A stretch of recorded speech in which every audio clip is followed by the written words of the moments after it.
Hello friends, this is Khyati and welcome to my channel Khyati's Voiceosity। शाम को मैं पड़ोस में जाकर गीता के पास बैठ गई। उसकी सासू माँ भी तो कई दिनों से बीमार है, बिस्तर पर ही रहती है। पति बहुत पहले ही गुजर गए थे। सभी बच्चों को बड़ा संघर्ष करके उन्होंने पाला था। सोचा खबर भी ले आऊं और गीता के पास थोड़ी देर बैठ भी आऊंगी। मेरे बैठे बैठे पड़ोस में रहने वाली उसकी तीनों देवरानियां भी आ गई। गीता से पूछा, अम्मा जी कैसी है, और चाय पानी पीने लगी। फिर एक एक करके बहुओं का शिकायत पुराण शुरू हुआ। एक देवरानी कहती है कि जब मैं शादी करके यहाँ आई तो सब लोग काम की वजह से यहाँ वहाँ थे। सासू माँ मेरे साथ ही रहती थी और सुबह 6 बजे उठकर चाय चाय चाय चिल्लाने लगती थी। अरे भाई, ये नहीं कि नई बहू आई है तो उसे थोड़ा सोने दे, बल्कि सुबह सुबह ही चाय के नाम का हल्ला मचा देती थी। तो दूसरी ने अपनी समस्या बताते हुए कहा, 5-6 साल पहले तो मेरे साथ थी ना, तब कह रही थी कि अपने पोतों पोतियों के नाम से एफडी करनी है। मैंने सोचा कुछ तो कर ही देगी माता राम, पर अब तक तो कुछ भी नहीं हुआ। तीसरी भी पीछे क्यों रहती, अरे माता जी के बहुत नखरे हैं, सब्जी से आलू अलग करके खाती है, पूरी रोटी खाने में तो न जाने क्यों जान जलती है उनकी, बस ऊपर की परत खाती है।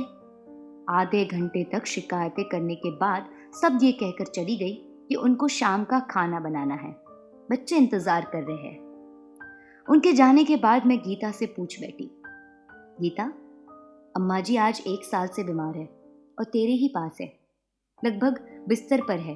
तेरे मन में नहीं आता कि कोई और भी रखे या इनका काम करे? माँ तो सबकी है ना। वो बोली, मनीषा, मेरी सास 7 बच्चों की माँ है। अपने बच्चों को पालने में, उनको अच्छी जिंदगी देने में कभी भी अपने सुख की परवाह नहीं की उन्होंने। ससुर जी को तो उनकी 7वीं संतान ने भी नहीं देखा। उन्होंने अकेले उनकी दुकान संभाली, परिवार संभाला। एक विधवा को समाज किस नजर से देखता है ये हम सब जानते हैं। उन्होंने सब कुछ सहते हुए सभी बच्चों की अच्छी तरह से परवरिश की। क्या करें, माँ को नींद नहीं आती सुबह, और सुबह 6 बजे उठ के ही उन्हें चाय चाहिए। कभी कभी वो खुद भी चाय बना लेती थी। उम्र होने के साथ गैस बनने लगी थी, तो आलू कैसे खाए? दांत भी नहीं रहे तो रोटी का ऊपरी हिस्सा ही खा पाएगी ना। सबके नाम से संपत्ति उन्होंने पहले ही बांट दी है।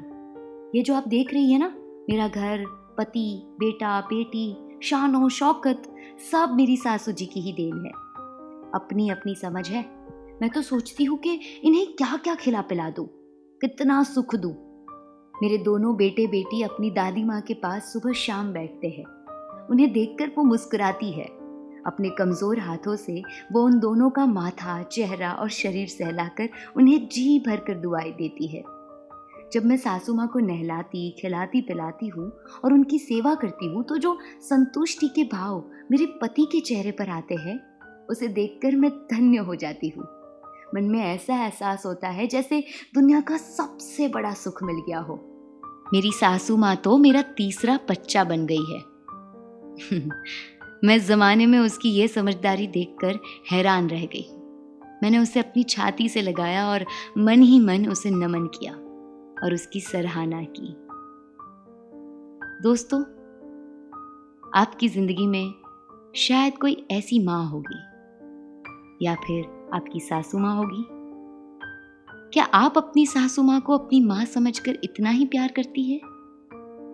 क्या आप अपनी सासू माँ को वाकई माँ मानती है? क्योंकि वो भी किसी की माँ है। उन्होंने भी काफी संघर्ष किए थे या कर रही है। उम्मीद करती हूँ कि आप कुछ ऐसी बहू बनकर दिखाएंगी। उम्मीद करती हूँ कि आप अपनी सासू माँ को इतना ही प्यार देगी जितना आप अपनी माँ को देती हैं। इसी उम्मीद के साथ अब मैं आपसे जुदा होती हूँ। मिलूंगी आपको मेरी अगली चटपटी बातों के साथ, चटपटी कहानी के साथ, और वो भी मेरे चटपटे अंदाज में। Only and only on Khyati's वॉइसोसिटी।